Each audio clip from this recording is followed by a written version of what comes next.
Have you noticed that food prices never seem to go back to normal? Milk gets expensive, bread follows, cooking oil joins the party, and suddenly your grocery bill looks like it's been training for the Olympics. Governments blame inflation, companies blame supply chains, weather gets blamed like it personally raised prices out of spite.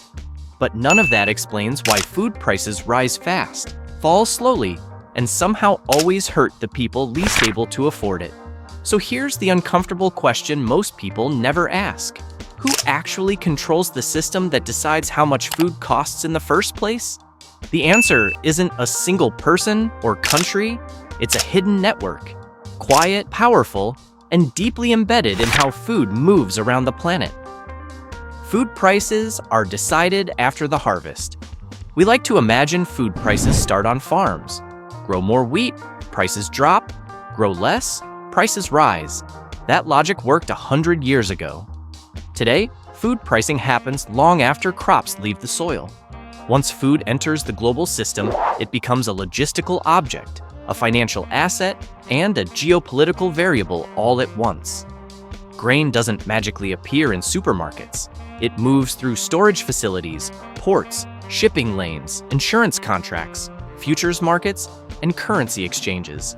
Each step adds cost, risk, and opportunity for profit. By the time food reaches you, its price has been shaped far more by movement than by farming.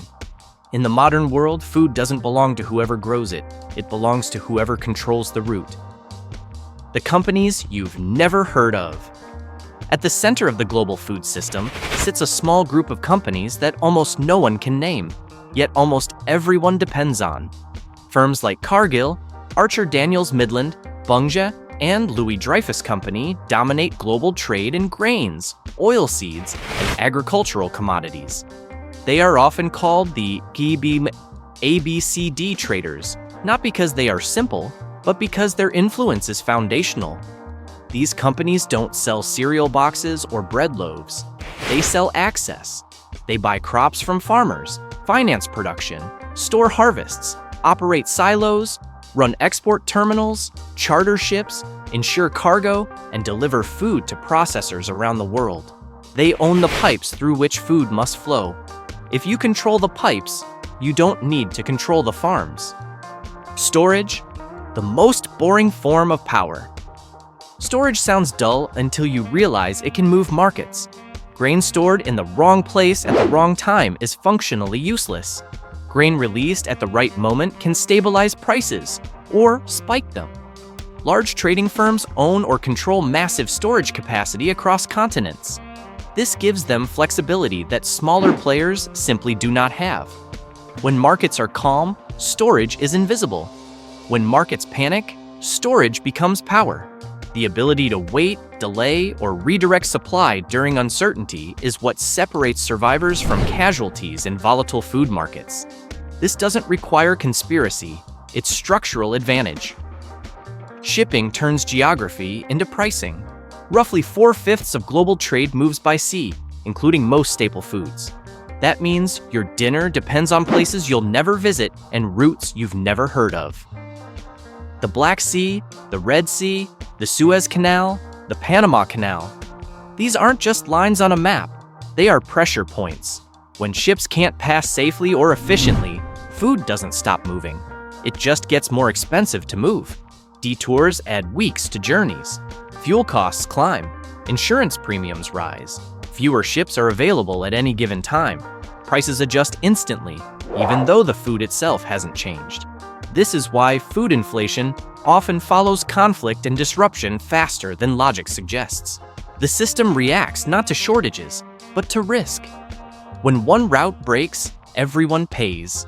The global food system is incredibly efficient and incredibly fragile. It relies on predictable flows, tight schedules, and thin margins. When a single major route is disrupted, the shock ripples outward. Recent years have shown how shipping disruptions can raise global freight rates, increase delivery times, and push up food prices, especially for countries dependent on imports. Wealthy countries absorb higher costs. Poorer countries face shortages, rationing, and hunger. The network does not distribute pain evenly. Bigger networks mean fewer alternatives. Over time, the global food system has become more concentrated. Mergers and acquisitions have reduced the number of major players capable of moving food at scale. The completion of the Bunge merger in 2025 further strengthened this trend, creating an even larger agricultural trading giant with global reach. Supporters argue this creates efficiency and resilience. Critics warn it narrows competition and increases systemic risk. Both are true. Larger networks are harder to break, but when they fail or prioritize profit over access, the consequences are larger too. In volatile systems, size becomes safety. Food as a financial instrument. Food is no longer just nourishment, it's also a tradable asset. Wheat, corn, soybeans, and other staples are bought and sold on futures markets where prices reflect expectations as much as physical supply.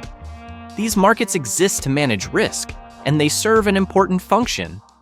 But during crises, financial activity can amplify price swings. Fear, uncertainty, and speculation feed into prices that eventually reach consumers. Your grocery bill doesn't just reflect harvests, it reflects sentiment. Policy decisions can trigger global shockwaves. Governments play a larger role in food prices than most people realize. Export bans, quotas, tariffs, and sanctions can flip global markets overnight. When a major exporting country restricts food exports to protect domestic supply, global prices often surge. Even the announcement of potential restrictions can trigger panic buying and price spikes. In a tightly connected system, trust matters as much as supply. This is why food markets are constantly watching politics, not just weather. Why prices fall slowly but rise fast.